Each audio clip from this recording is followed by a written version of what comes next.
दाद्या, तुझा तुझ्यावर विश्वास पाहिजे रे, तुझा शेजारच्यावर आहे, पण तुझ्यावर काय? सायन्सचा विषय गेला म्हणून आर्ट घ्यायचं नसतं रे दाद्या. हे दादा, मोठं व्हा रे, फक्त सबसे कातिलवर मोठं होत नसतंय, कळलं त्यालाच कळलं. जरा डोळे चांगल्या ठिकाणी वापरा, जरा दूरदृष्टी शिका. काही नाही रे दादा, अरे जाणीव घ्या. आज महिन्याला तुमच्या हातात जी पगार पडती ना दादा, 1 तारखेला जी पगार पडती ना, ती पगार सुद्धा शिवरायांची कृपा आहे. ते म्हणाल कशी? वतनदारी पद्धत बंद करून वेतनदारी पद्धत माझ्या राजांनी चालू केली. देशमुखी, पाटीलकी, देशपांडकी माझ्या राजानं बंद केलं आणि सांगितलं वेतन घ्या आणि काम करा, म्हणून आज महिन्याला तुमच्या हातात पगार आहे.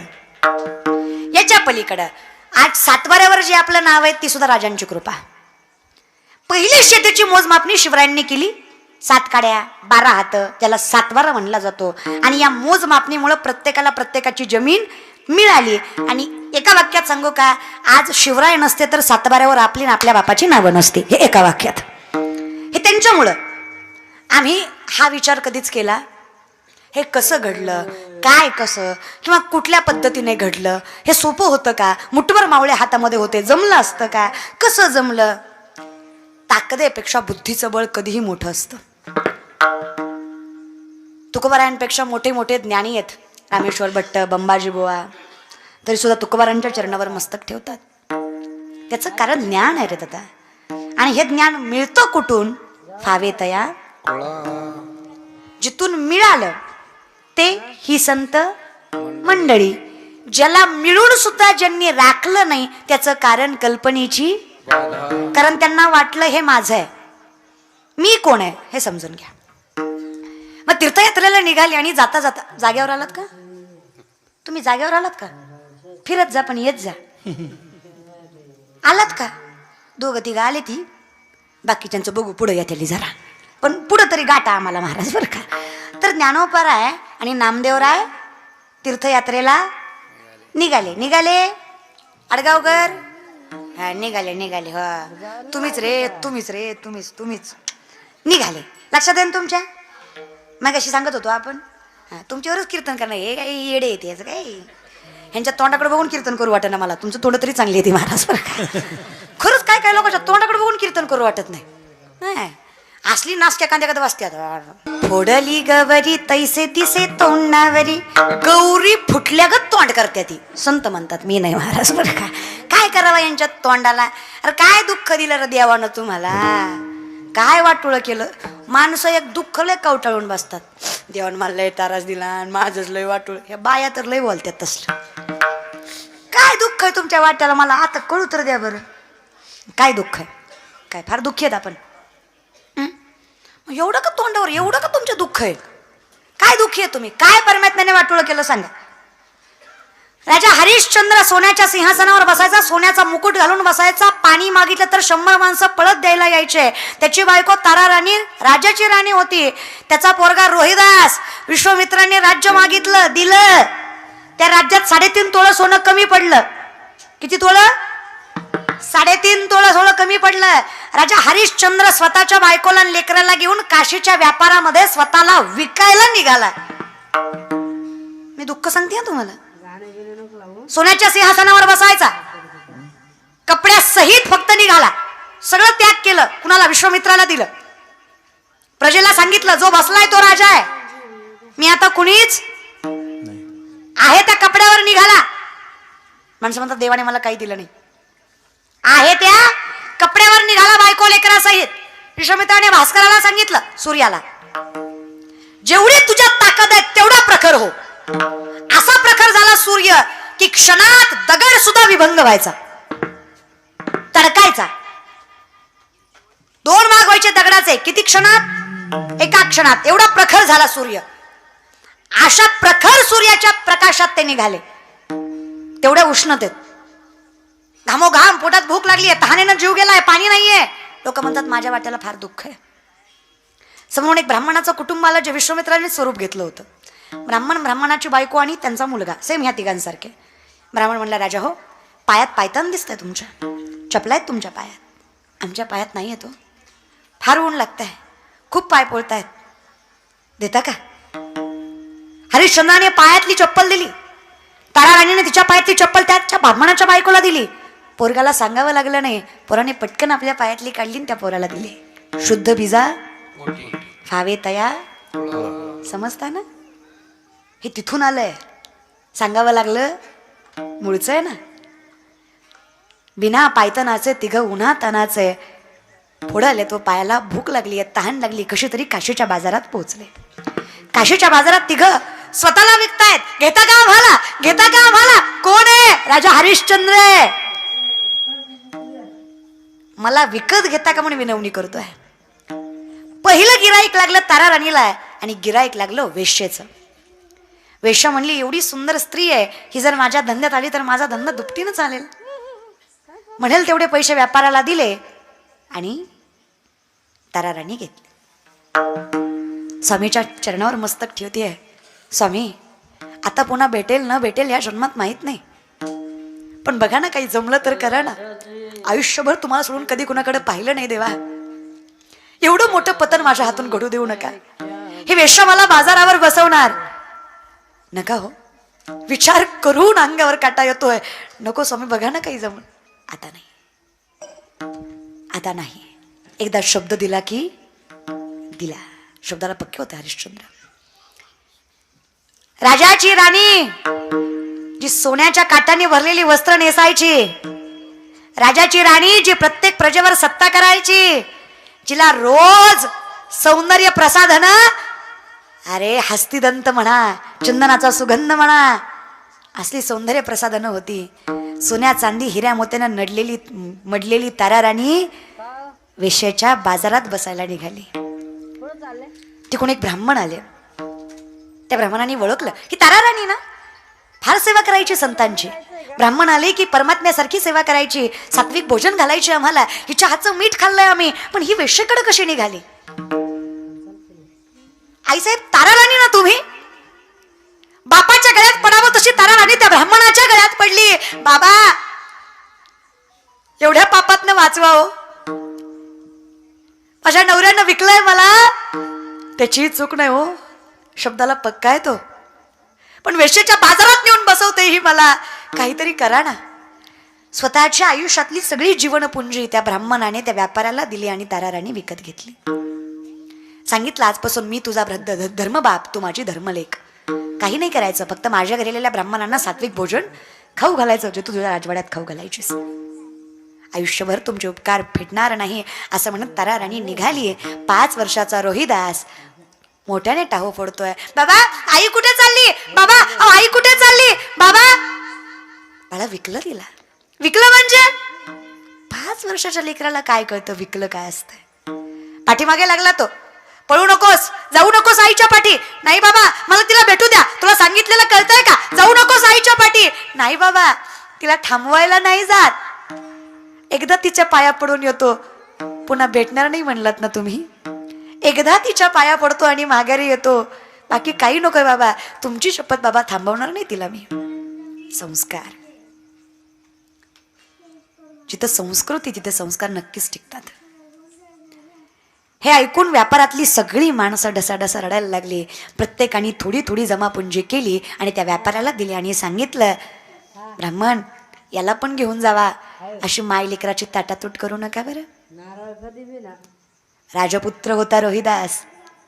ब्राह्मणाच्या घरी दुर्वा व्हायचं काम करायचा, फुलं दुर्वा देवासाठी. हरिश्चंद्राला गिराईक लागे ना, राजा होता तो, पण गिराईक लागे ना. एका डोंब्यानं त्याला घेतलं. तो डोम, त्याला 2 बायका होत्या. कायम किरकिर किरकिर किरकिर. कशाला आणलंय हे म्हातारा? काय करायचं याचं आता? तुम्हाला वाटेल ती कामाला लावा याला. जा रे, तो रांजणभर दारातला. देवाने किती परीक्षा बघावी. विश्वामित्राने ज्या रांजणात पाणी भरायचंय त्या रांजणाला भोक पडली. माणसं म्हणतात माझ्या वाट्याला फार दुःख आहे. आयुष्यभर ज्यानं राजभोग भोगला तो डोंब्याच्या घरी काही डोंब्या घरी पाणी, दिवसभर पाणी वाहिलं पण रांजण काही भरला नाही. जिथं राजाच्या कौतुकाने प्रजेचं तोंड थकत नव्हतं त्या राजाला या डोंब्याच्या 2 बायका शिव्या देत होत्या. नुसतं नाटक करतोय, दिवसभर घागरीवर घागरी नेला, टिचभर पाणी भरलं नाही रांजणात, ठेव ना काय आला इथं. आता मात्र डोंबाने त्याला स्मशानभूमीमध्ये कामाला लावलं. काय काम स्मशानभूमीमध्ये? 1.25 शेर खिचडी घ्यायची जी हरिश्चंद्राने खायची, आणि 1.25 मीटर कापडा जो मालकाला द्यायचा, आणि हे 2 गोष्टी दिल्याशिवाय मड जाळायचं शब्द आहे मालक. जाळणार 1.25 शेर खिचडी, 1.25 मीटर कपडा. लक्षात ठेवा. तिकडे रोहिदास खेळायला गेला आणि परमात्म्याची अजून अवकृपा, खेळत खेळत त्याला सर्पदंश झाला. सापाने चावलं, त्याला तळमळायला लागला, प्राण कंठापर्यंत आला. सवंगड्यांना सांगितलं, ए मित्रांनो, ए सवंगड्यांनो, इकडे या रे, मरतोय म्हणून सांगतोय बर का, मी साधा सुद्धा पोरगा नाही, मी तुमच्या राज्याचा राजपुत्र आहे. रोहिदास नाव आहे माझं, आणि ती ब्राह्मणाच्या घरी स्वयंपाक करते, ती स्वयंपंकीन नाहीये बर का, ती तारा राणी आहे. मरतोय म्हणून सांगतोय बर का. आईला सांगा, माझ्या आईला म्हणावं, फार जीव होता तुझ्या पोराचा तुझ्यावर, पण आता देवाची आज्ञा आली, म्हणलं काय करणार. 5 वर्षाचा रोहिदास सांगतोय, आईला म्हणावं, माझ्या मड्याकडे बघून रडू नको बरं का, कारण मी जर तुला वर्ण रडताना पाहिलं तर माझ्या मनाला चांगलं वाटणार नाही. माझी आठवण काढली तर कायम तोंडावर हसू राहू दे. हे 5 वर्षाचा रोहिदास आपल्या मित्रांना सांगतोय की आईला जाऊन सांगा. संस्कार दिसतात याच्यामध्ये. आणि बाप असा, माय अशी, पुत्र असाच असणार ना माऊली. हे सवंगडी पळत पळत गेले. अहो आईसाहेब, रोहिदास मेला बरं. पळत पळत पळत पोरगा मेला म्हटल्यावर काय वाटलं असेल तिच्या जीवाला, हृदय फाटलं त्या माय माऊलीचं. रोहिदासा म्हणत म्हणत पळत गेली आहे तशी पोराला बघितलं, निळं शरीर झालंय पोराचं. अहो राजाची राणी, पण वैद्याला बोलवावं एवढा सुद्धा पैसा अडका तिच्याकडे नव्हता. बघितलं पोराचा प्राण गेलाय. अरे वैद्याचं काय घेऊन बसलात? अरे सोन्याचे वस्त्र लेणारी ती राणी स्वतःच्या पोराच्या मड्याला गुंडाळायला कापड नव्हता तिच्याकडे. बायका म्हणतात, फार दुःख आहे माझ्या वाट्याला. स्वतःच्या साडीचा पदर फाडला तारा राणीने, आणि एकुलत्या एक पोराचं मड गुंडाळलं. स्मशानभूमीत गेली, अंत्यविधी करायची आहे. सरण घ्यावं एवढा पैसा नाहीये. उरली सुरली लाकडं गोळा केली, सरण तयार केलं. सरण तयार करेपर्यंत रात्रीच्या 12 वाजल्या. रात्रीच्या 12 वाजता सरण गोळा करून पुढे बसली. 5 वर्षाचं निळ फटक पडलेलं लेकरू हातात घेतलंय, साडीच्या पदरानं गुंडाळलेलं. तिच्या तोंडाकडे बघती, त्या लेकराच्या तोंडाकडे बघती. कोणतरी सहज कंदील घेऊन पुन्हा आलाय. ओ दादा, ओ दादा, ऐकता का? माझ्या पोराचा अंत्यविधी करायचा आहे. ओ दादा, फार बारका आहे हो पोरगा माझा, माझ्या पोराचा अंत्यविधी करायचा आहे, पण त्याचा अंत्यविधी करायला माझ्याकडे पुरेसं सामान नाहीये, आणि सामान घ्यायला माझ्याकडे अडका नाहीये. आयुष्यभर तुमची दासी म्हणून राहील दादा, फक्त माझ्या पोराचा अंत्यविधी करा म्हणून डसा डसा रडतीये तारा राणी. तिथून वीज चमकावी आणि विजेच्या चमकेच्या प्रकाशात तिला दिसावं. समोर आहे तो हरिश्चंद्र आहे आणि रडतीये ती तारा आहे, आणि मेलाय तो रोहिदास आहे. विकल्यानंतरची ही पहिली भेट. मेलेला पोरगा हातात आहे, हरिश्चंद्र स्मशानभूमीत आहे, आणि तारा राणी अर्ध्या साडीवर पोरगा घेऊन उभा आहे. नवरा दिसलाय, पोरगा मेलेला हातात आहे. स्वामी, हो स्वामी, रोहिदास गेला हो आपला. स्वामी, रोहिदास गेला आपला. त्याची अंत्यविधी करायची स्वामी, पण पैसा नाही हो माझ्याकडे. तुम्ही या स्मशानभूमीत कामाला आहे का? देव पावला हो स्वामी, अंत्यविधी करा आपल्या पोराचा. हरिश्चंद्र म्हटला, नाही तर 1.25 शेर खिचडी आणि 1.25 मीटर कपडा घेतल्याशिवाय मड चालणार नाही, असा मालकाला शब्द दिलाय. अहो स्वामी, पण पैसा नाही हो माझ्याकडे. तुमचं पोरगा आहे हो स्वामी, एकुलता एक रोहिदास आहे आपला, त्याचा अंत्यविधी करायचा म्हणते. राज्याभिषेक नाही हो स्वामी, अंत्यविधी करायचा आहे त्याचा. चल, माझा पोरगा आहे. 1.25 शेर खिचडी मी खातो, 3 दगडाची चूल मांडून ती माफ केली. उपाशी राहू शकतो मी माझ्या पोरासाठी, पण 1.25 मीटर कपडा तू दिल्याशिवाय मी मड जाणार. आता उरलेली साडी फाडायला तारा राणीनं सुरुवात करावी. अर्धी साडी फाटावी आणि परमात्मा समोर येऊन उभा राहावा. परमात्माने तारा राणी हरिश्चंद्राला सांगावं, जिंकलात रे. अरे एवढी परीक्षा बघून सुद्धा परमात्म्यावरचा विश्वास तुम्ही कधी डगमगू दिला नाही. इथे तुका म्हणे नाही चालत तातडी, प्राप्त काळ घडी आल्या विण. मंथोनी नवनीता तैसे घे अनंता, वाया व्यर्थ कथा वेळ लागतो. परमात्मा म्हटलं काय मागायचं ते मागा. ही दोघं गुडघा टेकून परमात्म्याला सांगतात, देवा काही नको, फक्त एकच मागणं मागतो. जेवढं दुःख आमच्या वाट्याला दिलं तेवढं दुःख आता इथून पुढं कोणाच्याच वाट्याला देऊ नका. काहीच नाही रे आपल्या वाट्यात. जगायला कारण खूप कमी आहेत, मरायला खूप आहेत. मरायचं काय अवघड आहे. फाशी घेतली तर अर्ध्या मिनिटाच्या आत मरतं माणूस. काय मरायचं अवघड नाही. टेन्शन मरायचं काहीच टेन्शन नाही. मरायचं दिवसातनं 3दा मरू वाटतं. खरं का नाही ग. माणसात लिकरू रडलं की असं वाटतं त्याचा बी गळा दाबाव, कशाला उलट जन्माला घातली. मरायचं काय तर मरायचं काय अवघड आहे. कधी मरू वाटतं. मरायला काय पोरगी नाही म्हणलं तरी मरू वाटतंय. त्याचं काय अवघड आहे महाराज. मरायचं काय अवघड आहे. चांगल्या कॉलेजला नंबर नाही लागला पोरं मरतात. चांगले मार्क नाही पडले पोरं. मरायचं काय अवघड आहे रे. पिकलं नाही म्हणून कुठं मरतात का रे. मरायचं अवघड नाही, जगायचं अवघड आहे. आणि हे जगायला माझ्या संतांनी शिकवलं. अरे काळजी करू नका, मागे पुढे उभा राहे. आली आघात घालोनिया भार राहिलो, निर्विले संती. तुम्ही काय काळजी करता, तरले तरती हा भरवसा. नामधारकाचा विश्वास जगवतो, म्हणून विश्वास ठेवा. बाकी सगळी कल्पनेची, बाकी सगळं खोट आहे रे. काय पैसा अडकाय. राजा होता, डोंब्याच्या घरी पाणी वाहिलं. आपण कोण आहे जरा घरी गेल्यावर विचार करा. पण किती माज आहे आपल्याला. काय करावं ह्या माजाचं. तरी कोरोनात बराच जिरलाय, तरी हायच रे लोकांकडं. लय बाबा. एखाद्याच्या घरी जावं त्याच्या सोप्यावर बसावं, ती सोप्याचं पांगच फिरते. लय बेकार लोक. त्याची सुरुवातीचीच ना, मी याचा अध्यक्ष, त्याचा उपाध्यक्ष, त्याचा सचिव, त्याचा मेवना. आपण साहेबाच्या लय जवळचे ताटाला ताट लावून बसतो. आपली बायको लय मोठ्याची. हान मग मला. आता हानतो का खायला का. तू घासागणी पद सांगायला लागला रे. बरं सांगतो कुणाला. आम्हाला काय फायदा आहे सांगून. आम्ही कोण बाबा तुझं भलं करणारे किंवा तुझं ऐकून घेणारे. आम्हीच फाटके. आम्हाला कुठं सांगतो. आम्ही वैभव फक्त संतांचंच सांगावं, बाकी कोणाचंच. आणि व्यासपीठावर वैभव फक्त संतांचंच सांगावं, एवढा नियम कायम पाळा. बाकी कोणाचंच नको. देव, परमात्मा, संत, बाकी कोणीच. कशाला नामचिंतनाचं वैभव सोडून बाकी वैभव सांगायचं आहेच कशाला. देशाचं, धर्माचं, देवाचं काही कमी पडतंय वय. आपल्या माणसांकडे आहे काय वैभव. ना तुमचं ना माझं काहीच नाही हो कुणाकडे.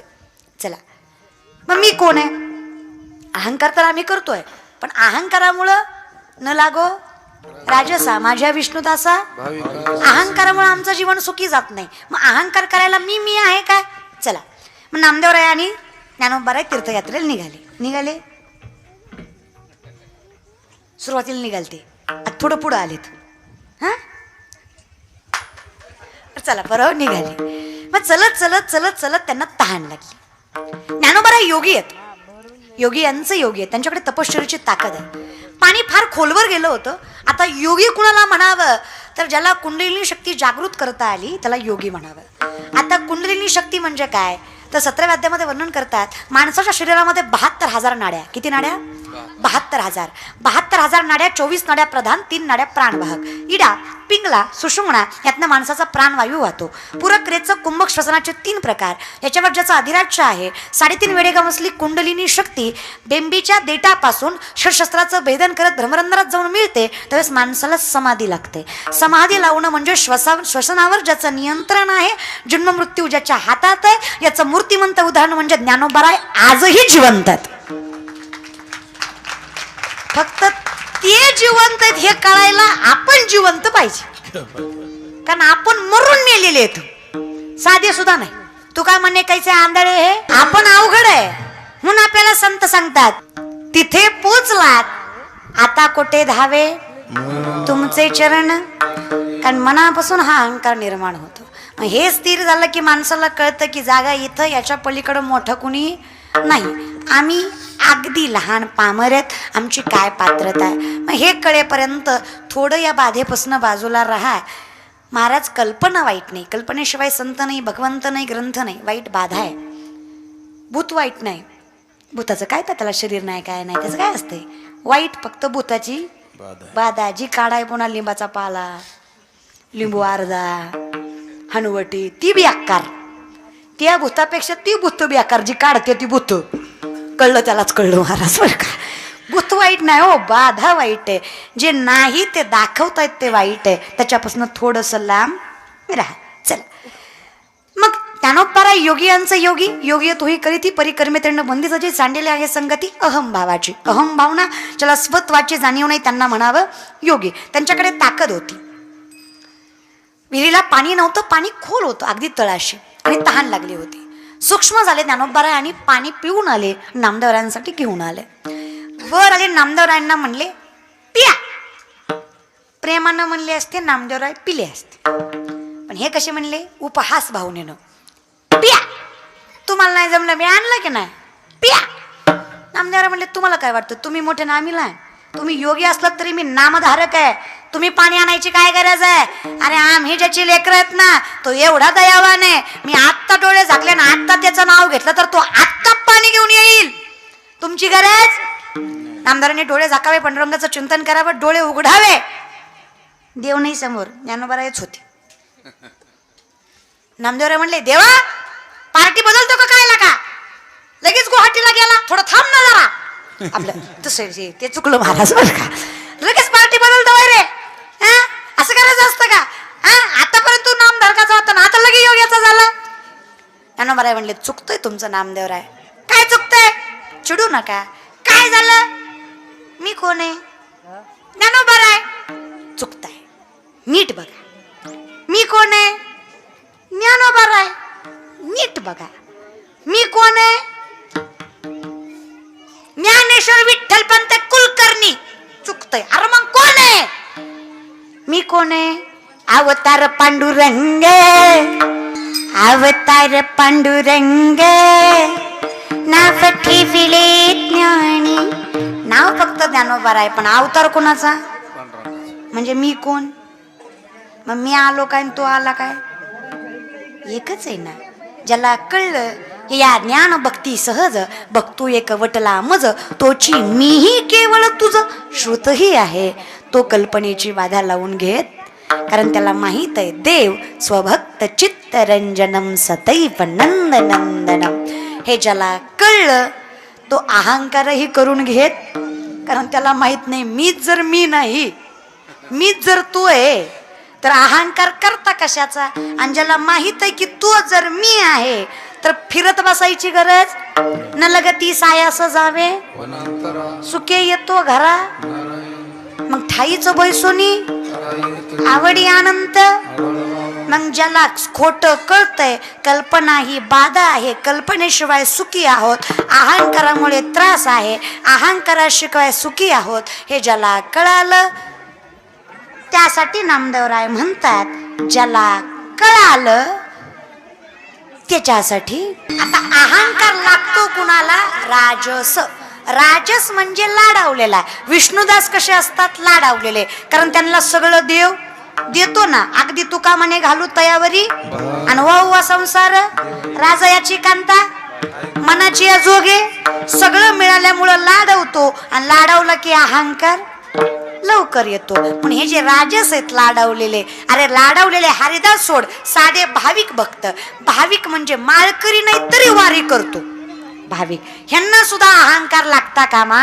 आणि ज्यांना कळालं कल्पना ही बाधा आहे, शब्द लक्षात नाही का सुरुवातीपासूनचे.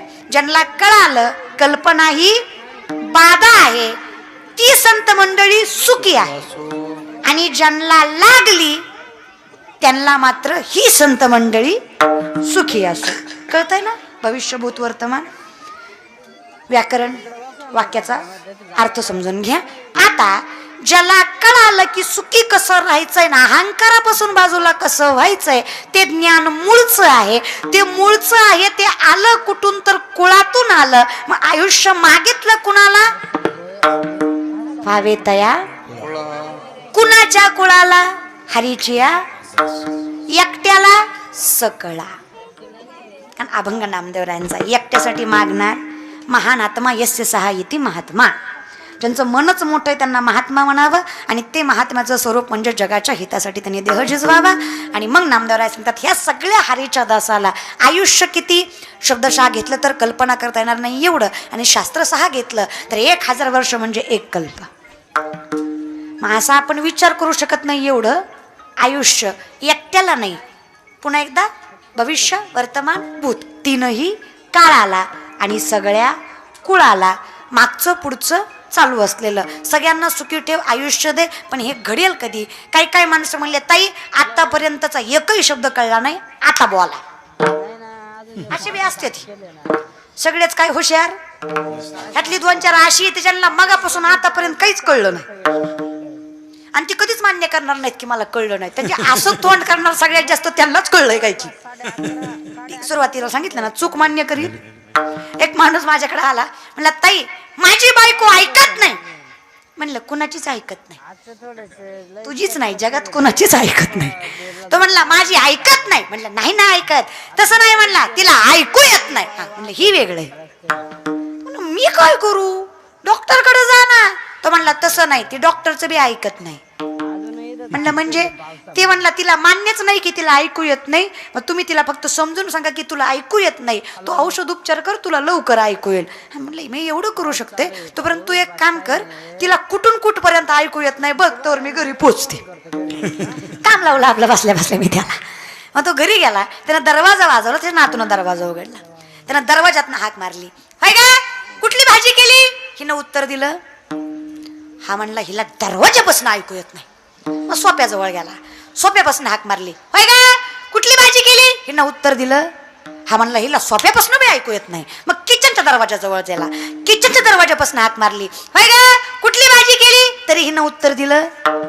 हा म्हणला कार्यक्रम बेकारच दिसतो, हिला किचनच्या दरवाजापासून बी ऐकू येत नाही. मग पाठीशी जाऊन उभा राहिला. होय का कुठली भाजी केली? हिनं रागानं चुलीवरची कढई उचलली त्याच्यासमोर आदळली. म्हणली 4दा सांगितलंय बटाट्याची केली.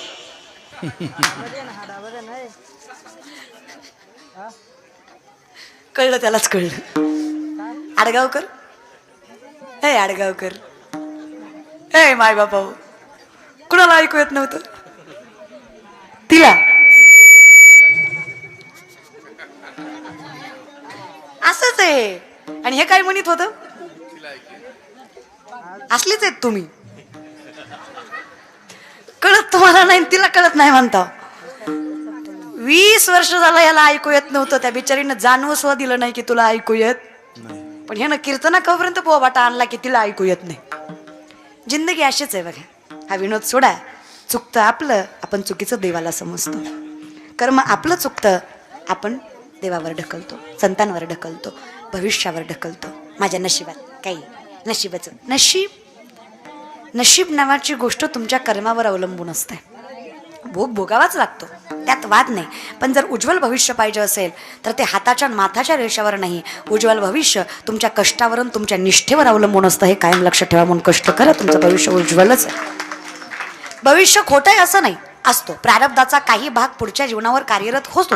लल्लाटी जे लिहिले न पुसेगा काही केले. सत्वेचे राती जीवने संमी वाचिते सा ईश्वर निर्णय चित्ती वाहणे सदा. हे जरी सत्य असलं तरी सुद्धा ज्ञानोबा राय म्हणतात हे जरी सत्य असलं तर जो वाहतो त्याचंच भविष्य उज्ज्वल आहे. जो वाहत नाही त्याला कुणी काहीच करू शकत.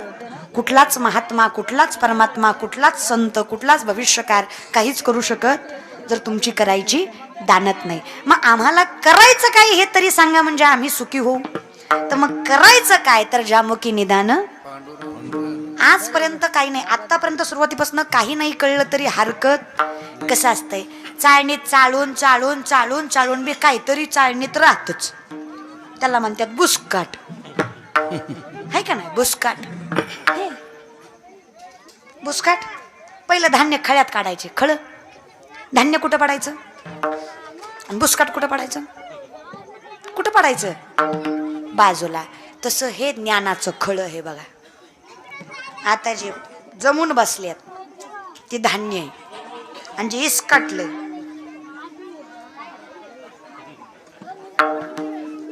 आधी जिंदगीचं मात्र झालंय र. किती मात्र करून घ्याचाल. त्याला मात्र पण म्हणतात बरं का. कुठं मात्र कुठं बुसकाट म्हणतात. अरे आधीच बुसकाट पडलंय ना अजून बुसकाट पाडाय बसले ती महाराज बरं का. म्हणून विनंती आहे रे येड्यावनी वागत जाऊ नका. जरा खायात बसत जा. तुम्हाला म्हणलं की नाही लोकाला फरकच कळ नाही अजून बी. डोंबऱ्याचा खेळ ऐकल्यावर बसल्यावर बसते ती मस्तपैकी चपला बिपला घालून. खायला का तुम्ही पुण्याचे नाही पण पापाचे तरी वाटे करी होऊ नका. जाऊ दे तुमच्या हातात आहे. आम्ही काय करू शकतो. तुका म्हणे मेलो सांगता. जरी आतापर्यंत नाही कळलं तरी तुम्हाला सांगतो. जरी नाही कळलं तरी निदान एवढं तरी करा. आपण म्हणतो निदान एवढं तरी कर. निदान देवाचं नाव तरी घ्या. तरी सुद्धा तुमचं कल्याण आहे याचा विश्वास आहे. पण देवाचं नाव तरी घ्या. लय शास्त्र चौवेदी जाणं साई शास्त्री 18 पुराण हरिमुखे ज्यामुखी निदान तरी तुमचं कल्याण आहे. फक्त प्रेमाने भजन. त्यांच्या आशीर्वादाने जीवनाचा आनंद वाढणार आहे. अशा संतांच्या नामचिंतनाचा अट्टहास सदाशिवदादा पाटील